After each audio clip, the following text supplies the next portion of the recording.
स्वास्थ्य में vitamin C के लिए बहुत शानदार प्रोडक्ट है आंवला के रूप में। तो पहले हम जान लें कि आंवला जो है जो हमारे पास कैप्सूल आंवला का है वो कितना कितना कितना किसको लेना है। तो पहले मैं उसका आरडीए बता देता हूँ पर डे, क्योंकि हमारा शरीर जो है वो विटामिन सी स्टोर नहीं करता है, हमको इसको शरीर को बाहर से देना होता है। तो हर स्वस्थ व्यक्ति हो अस्वस्थ व्यक्ति हो किसी को भी 60 मिलीग्राम पर डे उसको ज़रूरत होती है विटामिन सी की। और अगर लेडीज़ हों तो उनको भी ये 60 ग्राम ज़रूरत होती है, लेकिन बच्चे को ये 40 मिलीग्राम की ज़रूरत होती है पर डे। लेकिन अगर गर्भावस्था की स्थिति में हों महिलाएं और स्तनपान कराने वाली महिला हों तो उनको 100 milligram per day vitamin C की ज़रूरत होती है। अब देखें ये स्रोत तो बहुत सारे इसके हैं, आंवला में सबसे ज़्यादा मैंने बताया, उसके बाद जितने भी स्रोत हैं खट्टे फल के, अमरूद, संतरा, नींबू, कच्चा पपीता वगैरह। लेकिन एक आदमी के लिए बहुत मुश्किल होता है सारी चीज़ों को इकट्ठा लेना, तो उसके लिए हमने आंवला के रूप में वेस्टीज आपको ला करके देती है कैप्सूल के रूप में, जो हम इसको इस्तेमाल कर सकते हैं। ये बहुत ही अच्छा बेहतरीन इसको एंटीऑक्सीडेंट माना जाता है।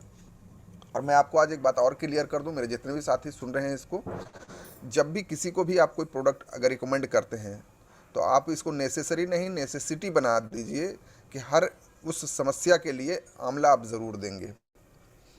ये एक विशेष ध्यान देने वाली बात है कि जब भी आप किसी को कोई प्रोडक्ट आप सलाह देते हैं कि आप ये खाएं तो उसमें आंवला आपका ज़रूर होना चाहिए। वो आगे मैं क्लियर करूँगा क्यों हमें उसको खाना चाहिए।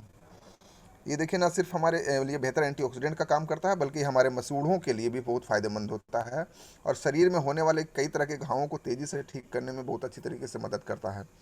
साथ में जो आज हम देख रहे हैं कि हमारे वातावरण में कितना पोल्यूशन है, उसके जो प्रभाव होते हैं, यानी कि जो टॉक्सिन्स हमारे शरीर में जमा हो जाते हैं, उसको ये निष्क्रिय करने का काम करता है। और जो सबसे ही आजकल जो सबसे खतरनाक बीमारी के रूप में हम लोग जानते हैं कैंसर को, उसमें ये लड़ने के लिए ये प्रतिरक्षा तंत्र को हमारा मजबूत करता है। और यही नहीं करता है, सिर्फ हमारे जो है प्रतिरक्षित तंत्र को ही नहीं मजबूत करता बल्कि ये हमारे शरीर को संक्रमण से लड़ने में और मदद करता है। वायरस किसी तरह का हो उसमें, जैसे अभी आपने देखा कि एक वायरस जो भारत में पेंडेमिक का रूप लेकर के, नहीं पूरे दुनिया में पेंडेमिक का रूप लेके आया था, तो उसमें आपको सलाह हमेशा दिया गया था कि विटामिन सी का हम ज़्यादा से ज़्यादा इस्तेमाल करें। तो ये वायरस से भी लड़ने में मदद करता है और ये बैक्टीरिया के दुष्प्रभावों को बचाने में भी हमारी ये मदद करता है। साबिर साथ सर में ये ये साबिर सर ये एमडी मोटार कोई हैं, इन्होंने हैंड रेज कर रखा है, कुछ इनकी समस्या है क्या? मोटार सर आप सुन पा रहे समस्या हैं? हाँ, ओके, कंटिन्यू अगर करिए सर। मोटर कोई नहीं, अगर कोई उनकी बात होगी तो हम प्रोग्राम के लास्ट में ले लेंगे उनको, ओके, ओके, थैंक यू। तो अपनी बात रख सकेंगे, है ना। हो सकता है कभी कभी आदमी से गलती से भी हो जाता है। ओके, ओके, कंटिन्यू करिए सर। हाँ, तो ये ना सिर्फ इन सारी समस्याओं में जो मैंने बताया काम करता है बल्कि ये कोलेस्ट्रॉल को कम करने में भी हमारी मदद करता है। और सबसे इम्पोर्टेंट क्या है सर, कि जो हमारी रक्त कोशिकाएं होती हैं, जो हमारा नर्व होता है ना, उस कोशिकाओं को स्वस्थ बनाने में भी मदद करता है और हमारे शरीर की कोशिकाएं की आयु को, उम्र को बढ़ा देता है ये। एक चीज़ मैं और यहाँ पे रिकमेंड करना चाहूँगा, बताना चाहूँगा, बहुत ज़रूरी, बहुत ध्यान से सुनने वाली बात है ये, कि अगर कोई भी व्यक्ति सिगरेट का आदी हो, सिगरेट पीता हो, तो हमारे शरीर से 25 से 50 मिलीग्राम तक विटामिन सी को समाप्त कर देता है एक सिगरेट। ध्यान से सुनिएगा, अगर कोई सिगरेट के पीने के आदी हो तो जब वो एक सिगरेट पीते हैं तो 25 से लेकर के 50 मिलीग्राम तक विटामिन सी को वो अपने शरीर से निकाल देते हैं, ख़त्म कर देते हैं। अतः सिगरेट पीने वालों को प्रति सिगरेट के अनुसार विटामिन सी की मात्रा को बढ़ाकर लेना जरूरी होता है। अगर वो 4 सिगरेट पीते हैं तो उनका आरडीए जो है वो बढ़ जाएगा। आरडीए क्या है? रिकमेंडेड डेली अलाउंस होता है ये, कि कितना हमको लेना होता है। और बहुत सारे लोग अल्कोहल के शौकीन होते हैं तो उनको भी अधिक मात्रा में विटामिन सी का इस्तेमाल करते रहना चाहिए। इसके अलावे और भी अलग तरह के जो दांतों से रिलेटेड समस्या होती है, इन तरह की समस्याओं में आप इसको इस्तेमाल कर सकते हैं। तो आई होप कि आपको जो है जानकारी मिली होगी और इससे आप ज़रूर लाभ उठाएंगे। अब जो हम दूसरा प्रोडक्ट हम लेने जा रहे हैं, बहुत ही इंपॉर्टेंट प्रोडक्ट है हमारा, और हमारे स्वास्थ्य के लिए मैं कहूँ कि अगर आज हम उंगलियां हिला रहे हैं, हम अपने जो है पलके झपका रहे हैं, तो उसमें बहुत बड़ा रोल प्रोटीन का होता है। तो अभी हम बात करेंगे प्रोटीन की। तो अभी तक प्रोटीन के लिए हम लोग जिन उत्पादों का उपयोग करते आए हैं उनमें कितनी प्रोटीन है हमें नहीं पता होता। उनमें दी हुई प्रोटीन कितनी पाचन योग्य है ये भी हमें नहीं पता होता। उनमें कितनी प्रोटीन ऐसी है जो हम उसको डाइजोल्व कर सकते हैं, डिज़ोल्व कर होता है हमारे शरीर में, ये हमें नहीं पता होता है। ये प्रोडक्ट जो है कितने जो हम बाहर के जो उत्पाद इस्तेमाल करते हैं, अधिकतर लोगों को नहीं पता होता है कि किन मानकों का पालन किया गया है। रियली मैं कहूँ लोग नहीं जानते हैं इसको। तो हमारे शरीर के विकास के लिए प्रोटीन एक बहुत ही महत्वपूर्ण तत्व होता है जिसको हमको हर हाल में लेना ही चाहिए। आई होप कि आप लोग इसको बहुत ध्यान से सुन रहे होंगे। इसका उपयोग हमें बड़ी सावधानी से करना चाहिए। देखिए, लेना जितना आवश्यक है उतना इसको सावधानी से लेना ही एक रास्ता बचता है हमारे पास में, क्योंकि हमें अपने शरीर की जितनी जो ज़रूरत होती है आवश्यकता अनुसार प्रतिदिन प्रोटीन का तो हमको लेना ही चाहिए। साथ में ये सदैव इसकी गुणवत्ता को भी ध्यान में रखना चाहिए। हमें सदैव ऐसे प्रोटीन का ही प्रयोग करना चाहिए जो कम सैचुरेटेड फैट एसिड का हो, यानी कि उसको कोलेस्ट्रॉल की मात्रा कम हो, और साथ में सोया आइसोलेटेड हो, सोया प्रोटीन आइसोलेटेड हो, ताकि वो हमारे हृदय रोगों की बहुत सारी समस्याओं में अगर जो होने वाली संभावनाएं हैं उसको ये ठीक करने में मदद करती है। प्रोटीन के बहुत सारे स्रोत जैसे कि हम जानते हैं सर, अंडे हैं, चीज़ हैं, रेड मीट है, और जो मलाई युक्त जो दूध होती है ना, ये हम लोग लेते हैं, लेकिन ये कहीं ना कहीं हमारे लिए, हमारे दिल के लिए हार्मफुल होता है। ये हमारे दिल को नुकसान पहुंचा सकता है। इसकी बजाय हमें जो सबसे अच्छी गुणवत्ता वाले प्रोटीन का प्रयोग करना चाहिए जिसमें सोया प्रोटीन आइसोलेटेड हो। तो जब भी आप प्रोटीन खरीदें तो उसकी रेटिंग को अवश्य देखें, ज़रूर देखें। और हम लोग सौभाग्यशाली हैं कि वेस्टीज के पास में जो प्रोडक्ट है, जो हमारा प्रोटीन पाउडर है, वो ना सिर्फ पीडिकास 1 का प्रोडक्ट है बल्कि ये आइसोलेटेड प्रोडक्ट है। हम प्रोटीन के बारे में अगर बात करें तो मैं जानता हूँ, आपको भी पता होगा कि हमारे शरीर को कम से कम 23 से 24 ऐसे अमाइनो एसिड की ज़रूरत होती है जो हमारे शरीर को सही तरीके से चलाने की ज़रूरत में काम देती है। इसमें कुछ 9 प्रकार के जो अमाइनो एसिड होते हैं वो इसेंशियल होते हैं, और बाकी जो 14 तरह के जो प्रोटीन होते हैं, अमाइनो एसिड होते हैं, वो नॉन एसेंशियल में आता है, मतलब उसका लेना ज़रूरी नहीं होता, वो हमारा शरीर खुद बना लेता है। तो आज हम जो हमारे लिए एसेंशियल प्रोडक्ट है उसको हम थोड़ी से आपके बारे में चर्चा करेंगे। तो हमारे शरीर को जैसा कि हमने बता दिया कि 23 प्रकार के अमीनो एसिड की ज़रूरत है। तो पहला जो हमको एसेंशियल प्रोडक्ट की जो ज़रूरत होती है उसको हम लोग क्या कहते हैं, हिस्टिडाइन है ना। ये हमारे शरीर के लिए बहुत ही इम्पोर्टेंट होता है। दूसरा होता है आइसोल्यूसाइन। इसकी अगर कमी हो तो शुगर की कमी हो जाती है, इसको हाइपोग्लाइसीमिया कहते हैं सर। शुगर की भी कभी कभी बहुत तेज़ी से कमी हो जाती है। दूसरा जो हमारे पास अमीनो एसिड होता है उसको ल्यूसीन कहते हैं हम लोग। तीसरा लाइसिन होता है, और इसकी अगर कमी हो जाए तो एनीमिया रोग से प्रभावित हो जाते हैं। तो इसको क्या करना है, इसको हमेशा विटामिन सी के साथ में अगर हम इसका लेते हैं तो इसकी एक अच्छी गुणवत्ता बढ़ जाती है, और ये अच्छा एंटीवायरस का काम भी ये साथ में करता है। पांचवा जो अमीनो एसिड मैं बताना चाहूँगा वो है मेथोनाइन। ये हमारे शरीर के जो सर के बाल होते हैं उसको टूटने से ये बचाता है। साथ में जो गठिया रोग होता है ना, उसको ऑस्टियोपोरोसिस कहते हैं, उसमें ये बहुत अच्छा काम करता है। इसमें एक तत्व और होता है, अमीनो एसिड एक तरीके का होता है, फेनिलेलानाइन कहते हैं इसको। और आखिर में जो है वो सातवां जो है वो थ्रियोनाइन कहते हैं इसको। ये भी हमारे शरीर के लिए बहुत ही आवश्यकता होता है। साथ में ट्रिप्टोफॉन के अलावे एक और होता है, उसको हम लोग वेलाइन के नाम से जानते हैं। ये हमारे 9 ऐसे जो है अमीनो एसिड हैं जो हमारे शरीर के लिए बहुत ही आवश्यक होता है। तो आई होप कि आप लोगों ने इसको समझा होगा और इसकी जो है ताकत को पहचाना होगा कि प्रोटीन हमारे लिए कितना आवश्यक है। तो अब जो हम बहुत इम्पोर्टेंट प्रोडक्ट के बारे में बात करने जा रहे हैं वो है कोएंजाइम Q10। जैसा कि नाम से ही मशहूर हो, एंजाइम कोएंजाइम Q10। असल में ये एक तरीके का एंजाइम होता है। तो हम कोएंजाइम Q10 पे चर्चा करें इससे पहले थोड़े से बात करेंगे कि अब हम लोग आ रहे हैं कार्डियो केयर के सेक्टर पे। तो मेरे पास बहुत ज़्यादा समय तो है नहीं कि मैं बहुत सारे प्रोडक्टों को शामिल करूं, लेकिन मैं 2-3 प्रोडक्टों को आज ज़रूर शामिल करूंगा और बाकी जो बच जाएंगे फिर हम किसी दूसरे सेगमेंट में बात कर लेंगे। तो कोएंजाइम Q10 को कोट Q10 भी कहते हैं। इसे अगर मैं किसी खोज के बारे में कहूँ तो 1956 में एक डॉक्टर हुआ करते थे, डॉक्टर फ्रेडरिक क्रेन। इन्होंने क्या किया था कि अध्ययन कर रहे थे तो इनको गाय के जो कहा जो हार्ट होता है उसके माइक्रोकेंड्रिया से इनको वो चीज़ मिला था अध्ययन के वक्त में। 1958 का समय आया, एक साल बाद में डॉक्टर मर्क इंक के जो है एक डॉक्टर थे कार्ल फोर्कर्स, उन्होंने इस पर बहुत सारा काम किया। आखिर में जाकर के 1960 में जापान के एक डॉक्टर हुए प्रोफेसर यामामूरा, पहली बार उन्होंने इसका इस्तेमाल मनुष्यों पे किया।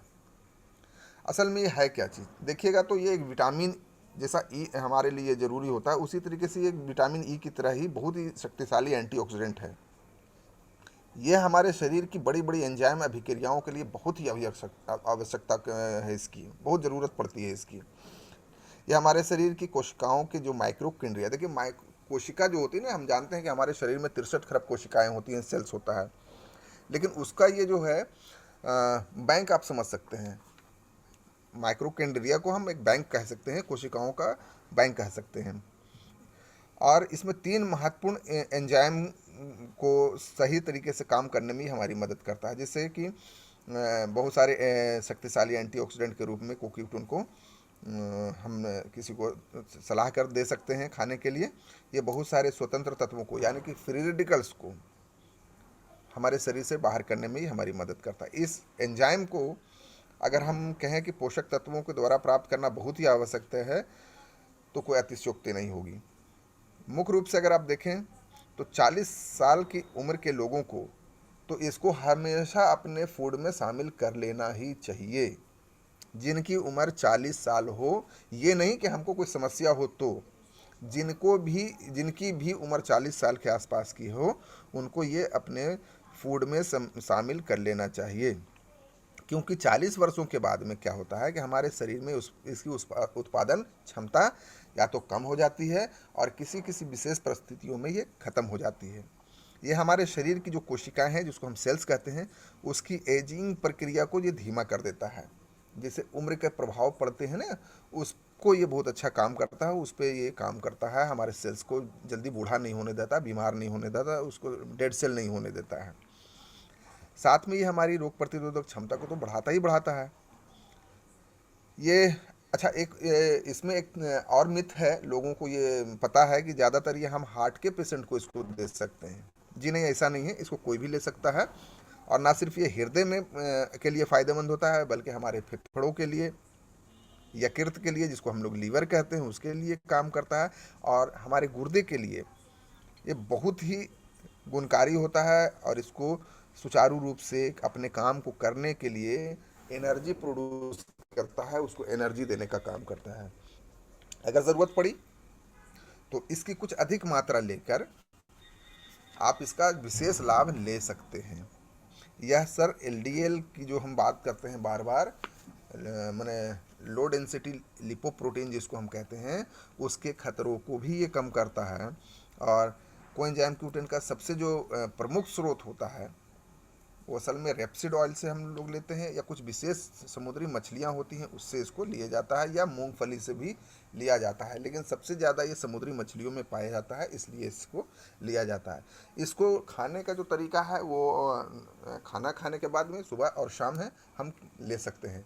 मैंने क्या कहा कि कोई भी आदमी जो स्वस्थ है लेकिन 40 साल की उम्र के प्लस के है तो उनको कम से कम 3 महीने कंटिन्यू लेना ही चाहिए, फिर कुछ गैप दे करके उनको लेना चाहिए। या अगर उनको नहीं समस्या है तो एक कैप्सूल भी उनके लिए पर्याप्त है, एक कैप्सूल भी वो खा सकते हैं। अच्छा,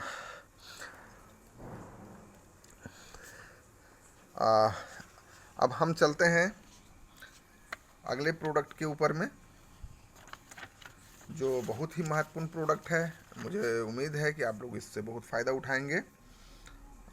वो है हमारा फ्लैक्स ऑयल।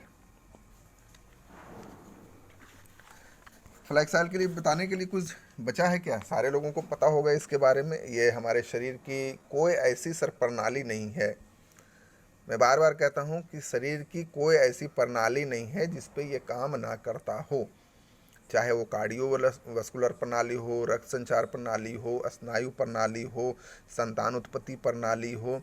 ये किसी भी समस्या के साथ में हम इसको शामिल कर सकते हैं, दे सकते हैं। इसमें ऐसा क्या होता है? तो असल में ये ओमेगा 3 होता है इसके अंदर में। ओमेगा 3 बोले तो सबसे ज़्यादा मछलियों में पाया जाता है, ऐसा शोधों से पता चला। लेकिन कौन सी मछलियाँ? जो समुद्री मछलियाँ होती हैं, जो विदेशों में खास करके पाई जाती हैं, जैसे सैल्मन हो गया, टूना हो गया, हैलीबूट हो गई, इस तरह की मछलियों में ये पाया जाता था। लेकिन उसके कुछ दूसरे प्रभाव भी होते थे खाने में, उसको ये होता है। लेकिन इस पर शोध लगातार चलता रहा और बाद में जाकर के पता चला कि हमारे जो पौराणिक बीज है अलसी, जो हमारे भारत में हजारों साल पहले से उसका इस्तेमाल किया जा रहा था नाना प्रकार की समस्याओं के लिए, अलग अलग चीज़ों के लिए। तो शोध में पता चला कि भाई ये तो मछलियों से भी 50% ज़्यादा इसके अंदर में पाया जाता है ओमेगा 3। तो ये ओमेगा 3 का सबसे बेहतरीन स्रोत जो है हमारे पास में, वो अलसी से लिया गया हुआ है। असल में अलसी का जो तेल होता है उसमें 3 तरह के फैटी एसिड्स होते हैं, ओमेगा 3, ओमेगा 6 और ओमेगा 9। अब इनके काम को अगर समझें तो जो अच्छा कोलेस्ट्रॉल होता है, ओमेगा जो 3 होता है, उसको HDL भी कहते हैं, यानी कि हाई डेंसिटी लिपोप्रोटीन उसको बोलते हैं। ये हमारे शरीर में होना बहुत ही आवश्यक है। और LDL होना ज़रूरी है। LDL बोले तो लो डेंसिटी लिपोप्रोटीन। लेकिन होता क्या है कि जो जिस तरीके का अनियमित खान पान होता है हमारा, उसमें क्या होता है कि हम तली भुनी हुई चीज़ों को ज़्यादा पसंद करते हैं। इसकी वजह से हमारा LDL बढ़ जाता है। होना दोनों के लिए ज़रूरी है, ऐसा नहीं कि LDL नहीं होना चाहिए, उसके अलग काम है, वो अलग तरीके का काम करता है। लेकिन उसका अनुपात हमें एक रेशियो में होना चाहिए। LDL की मात्रा कम होनी चाहिए, HDL की मात्रा होनी चाहिए। जबकि हम जिस भारतीय परिवेश में रह रहे हैं, जिस तरीके का हमारा खान पान है, उसमें क्या होता है कि LDL की ही मात्रा बढ़ जाती है, जबकि HDL के लिए हम कुछ लेते नहीं हैं।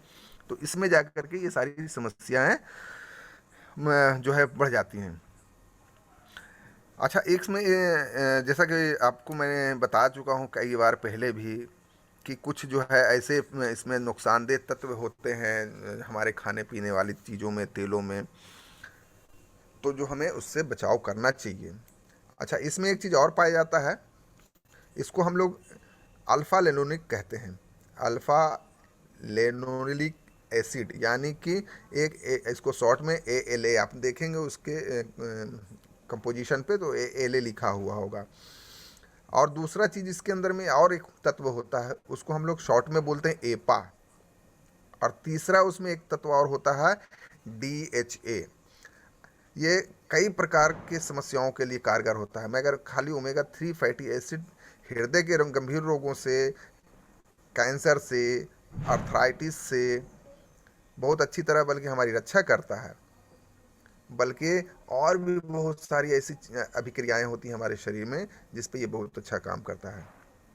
आप महसूस कर सकते हैं, अगर किसी को देखें आप कि किसी को थकान महसूस हो रही हो, उसकी याददाश्त जो है कमज़ोर हो, त्वचा उसकी रूखी हो, सूखी त्वचा हो, या उनको हृदय में किसी तरह का पेन महसूस हो रहा हो, या हार्ट बीट उनका कुछ अबनॉर्मल हो, डिप्रेशन में वो आदमी दिख रहा हो, या उनका ब्लड सर्कुलेशन सही तरीके का ना हो, तो आप भी इमेजिन कर सकते हैं, मतलब कि उसको एनालाइज कर सकते हैं कि उनको पक्का ओमेगा 3 की कमी है। तो ऐसे व्यक्तियों को हम ओमेगा 3 के लिए अपना फ्लैक्स ऑयल उनको रिकमेंड कर सकते हैं। यह बहुत ही आवश्यक है कि हमारे शरीर में ओमेगा 3 और ओमेगा 6 की उचित मात्रा को बनाए रखें। दोनों को मिलकर हमारे स्वास्थ्य को बहुत अच्छी तरह से तो बेहतर बनाते हैं। इसी तरह से एक और तत्व होता है, एक और फैटी एसिड होता है, हम लोग उसको ओमेगा 9 के नाम से जानते हैं, है ना? ओमेगा 3, ओमेगा 6 और ओमेगा 9। ये भी ओमेगा 3 के साथ मिलकर क्या करता है, कैंसर के खतरे को कम करता है, हृदय रोगों के खतरों को कम करता है। इसलिए हम इसकी ज़्यादा मात्रा में इस्तेमाल करें और लोगों को इसको ज़्यादा से ज़्यादा रिकमेंड कर सकते हैं। अब आपको मैं और एक कुछ चीज़ें बता दे रहा हूँ, अगर आपको थोड़ी और क्लियरिटी चाहिए तो किन किन को लोगों को दे सकते हैं। अगर आप इसको ऐसे देखेंगे तो लगभग लगभग 90-95% लोग कवर हो जाएंगे जिनको देना चाहिए। जिनका कोलेस्ट्रॉल लेवल बढ़ा हो उनको तो देना ही देना चाहिए, जिनका ब्लड प्रेशर बढ़ा हुआ हो उनको बिल्कुल ज़रूर दें, और जिनका वज़न कम करना हो, जिनका वेट थोड़ा बढ़ा हुआ हो उनको भी हमको देना है। जिनको आर्थराइटिस की समस्या हो उनको तो ज़रूर देना चाहिए। अच्छा, आर्थराइटिस में भी देखेंगे कई तरह का आर्थराइटिस होता है, तो उसमें एक ऑस्टियोपोरोसिस होता है, तो उन लोगों को विशेष रूप से देना चाहिए। जी आज जो लोग डिप्रेशन में हैं, है ना, उदासी है, विषाद की समस्या है, ऐसे लोगों को आप दे सकते हैं। साथ में मेंस्ट्रुअल पेन, मासिक धर्म के समय बहुत सारी समस्याएं होती हैं, उसमें आप किसी को दे सकते हैं। हाँ, और अगर कोई कहीं पे जल गया हो तो उसको भी आप दे सकते हैं, उसके अंदर भी ये बहुत अच्छा कारगर रहता है। त्वचा संबंधी किसी भी तरह की समस्या हो, चाहे सोराइसिस हो, एक्जिमा हो, उसके लिए भी ओमेगा 3 बहुत फ़ायदेमंद होता है। और एक मर्ज और होता है जो आजकल बहुत ज़्यादा होता है, जिसको हम लोग एलर्जी कहते हैं, या वो एलर्जी अगर बिगड़ जाता है तो ब्रोंकाइटिस हो सकता है या अस्थमा में बदल सकता है, तो ऐसे लोगों को दे सकते हैं। साथ में जिनको मानसिकता खंडित हो जाती है, सही तरीके से व्यवहार नहीं करते हैं, है ना, उनको आप इसको ज़रूर रिकमेंड करें। बहुत सारे लोगों को अटेंशन डेफिसिट या हाइपर एक्टिविटी डिसऑर्डर हो जाता है, उन लोगों को विशेष रूप से इसको दिया जा सकता है। मैकुलर डिजीरेशन जिसको समस्या है, यानी कि 49 साल की आयु के लोगों में आँखों की एक विशेष और गंभीर बीमारी होती है उसे अगर धीरे धीरे व्यक्ति को क्या कर देता है, ये अंधा बना देता है। इस तरीके के रोगों को लिए ये बहुत ही फ़ायदेमंद होता है हमारा ओमेगा 3। साथ में ये कोलेस्ट्रॉल कोलोरेक्टल एक कैंसर होता है, एक रूप होता है कैंसर का उसके अंदर में ये बहुत फ़ायदेमंद होता है। और पुरुषों में खास करके एक और समस्या होती है प्रोस्टेट की, प्रोस्टेट ग्लैंड की समस्या होती है, प्रोस्टेट कैंसर की समस्या होती है, उसके लिए ये बहुत ही फ़ायदेमंद होता है। रोग ना होने पर भी ओमेगा 3 का अगर आप सेवन करते हैं तो इन बहुत सारे खतरों से आप बचे रह सकते हैं। और अगर मैं इसकी खाने की विधि की मैं बात करूं तो ये ज़रूरत के हिसाब से, क्योंकि अभी तक इसका कोई आरडीए कहीं से रिकमेंडेशन नहीं है कि हम इसको कितना ले सकते हैं, तो हम क्या करते हैं ऐसी स्थिति में कि जो हमारे लिए बहुत ही आवश्यक है जानना कि किसी भी व्यक्ति को अगर कोई वाकई में कोई समस्या से ग्रसित है तब तो हम उनकी डोजेस को बढ़ा सकते हैं, क्योंकि ये हमारे प्रोडक्ट ऐसे हैं जिनका बहुत ना के बराबर कहीं पे कोई साइड इफ़ेक्ट होता है, और ख़ास करके ये हमारे ओमेगा 3 का तो कोई साइड इफ़ेक्ट बिल्कुल कतई नहीं है कहीं पे। तो इसके डोजेस को हम कैसे बढ़ा देंगे, जैसे मान लिए कि अगर किसी को हार्ट से रिलेटेड समस्या हो तो 2 कैप्सूल खाना खाने के बाद सुबह में दे देना है और 2 कैप्सूल रात के खाना खाने के बाद दे देना है। या आपने देखा कि इसको देने के बाद में कुछ दिन लगातार हमने दिया है, तब इनकी डोज को आप कम कर सकते हैं, उनको 3 टाइम भी आप रिकमेंड कर सकते हैं, लेकिन 4 देते हैं तो ज़्यादा बहुत ही बेहतर रिजल्ट आप इससे ले सकते हैं। अब थोड़ा सा हम अपने हार्ट के बारे में थोड़ा सा समझते हैं, ये कैसे काम करता है, क्यों हमारे लिए ज़रूरी है। तो जैसा कि हम अभी आपको बता रहे थे कि हमारे शरीर में 2 तरीके के कोलेस्ट्रॉल ज़्यादातर होता है sorry, high density lipoprotein HDL, ये हमारे शरीर के लिए लाभदायक तो होता ही है, बल्कि इसको हमें अधिक मात्रा लेते हैं तो हमारे शरीर में पाए जाने वाले कोलेस्ट्रॉल में कम करने में मदद करता है। अब देखिए यहाँ पे आ रहा है कि अगर हम किसी ऐसे पेशेंट को दे रहे हैं जिनको वेट कम करना हो, वेट लॉस करना हो, कम करना हो, तो क्या करेंगे उनको? फिर हमने 4 कैप्सूल का ही वहाँ पे इस्तेमाल कराना है। अच्छा, एलडीएल के लिए जैसा कि हमने बताया कि हमारे ये जो धमनियाँ होती हैं, एलडीएल का काम क्या है असल इसको समझिएगा। एलडीएल क्या होता है कि जो आप देख रहे होंगे, ये जो बहुत सारी आपको इसमें वेन नज़र आ रहा होगा, बहुत सारा जो है इसमें आर्टरी नज़र आ रही होगी। इसमें क्या करता है, ये एलडीएल चिपकता है और हमारा एचडीएल क्या करता है, उसको साफ़ करने का काम करता है। जब भी हमारे शरीर में एचडीएल कोलेस्ट्रॉल के मुकाबले एलडीएल कोलेस्ट्रॉल की मात्रा अधिक हो जाती है, तब धमनियों में प्लाक बनना शुरू हो जाता है और ये बढ़ना शुरू हो जाता है। तो इससे बचने के लिए हमको ज़रूर इसका इस्तेमाल कर लेना चाहिए। और हम फिर वापस आते हैं विटामिन सी के तरफ में। क्यों मैं फिर वापस आ रहा हूँ? तो विटामिन सी के बारे में मैं इसलिए मैं फिर से दोबारा से आपको कुछ बताना चाहूँगा कि एक बेहतरीन रेजुवेटर का काम करता है ये बेहतरीन रेजुवेटर का काम करता है सर। इसलिए मैं बार बार इसको बता रहा हूँ कि इसका उपयोग हर एक उस सप्लीमेंट के साथ हम कर सकते हैं जो हम किसी को मान लीजिए कि स्पारुलिना दे रहे हैं, एलोवेरा दे रहे हैं या नोनी दे रहे हैं, तो सर हम साथ में ये कंपलसरी कर दें कि हम उनको विटामिन सी भी ज़रूर उनको प्रयोग करवाएं। ये कई तरह की समस्याओं में काम करता है सर। अभी मैंने आपको 10% नहीं बताया इसके बारे में, कहाँ पे काम करता है ये। जैसे शरीर के कोलेजन को, जो हम कोलेजन होता है ना, आप जानते हैं, उसके लिए बहुत अच्छा काम करता है ये कोलाइटिस अगर किसी को हो, अर्थराइटिस किसी को हो, गॉट किसी को हो, अब जैसा मैंने बताया था ना अभी कि अर्थराइटिस होता है भी तो कई तरह का होता है। अच्छा, रूमेटिक फीवर हो जो हमारे ब्लड वेसल्स को इफ़ेक्ट करता है, तो इन सारी समस्याओं के लिए हम विटामिन सी ज़रूर हम प्रयोग करें। चाहे हम कोई भी किसी भी तरीके का प्रोडक्ट दे रहे हों, किसी भी समस्या के लिए दे रहे हों, तो हम इसको जो है ज़रूर दे सकते हैं। और ख़ास कर के जो ऐसे लोग जो किसी तरह का सप्लीमेंट ले रहे हैं, तो मैं उनको एक चीज़ और मैं बताऊंगा कि कभी भी कोई भी पोषक तत्व हमें अकेले नहीं लेना चाहिए। उसका दुष्परिणाम हो सकता है। जब हम एक से अधिक पोषक तत्व किसी को देते हैं तो वो सब मिल कर करके एक बहुत अच्छा रिजल्ट हमको देता है ना। तो जैसे कि मैं एक एग्जांपल दूँ आपको कि vitamin A, beta carotene, vitamin E, selenium, इस तरीके का जो अगर हम कंपोजिशन बना करके देते हैं तो ये एक बेहतरीन रेजुवेनेटर का काम करता है। तो मेरे हिसाब से कितना समय हो रहा है बेटा? ओके, तो समय भी 9:15 का हो गया है। हम थोड़ा सा कुछ क्वेश्चन आंसर का सेशन करते हैं, इसलिए मैं ज़्यादा आप लोगों का समय नहीं लूँगा।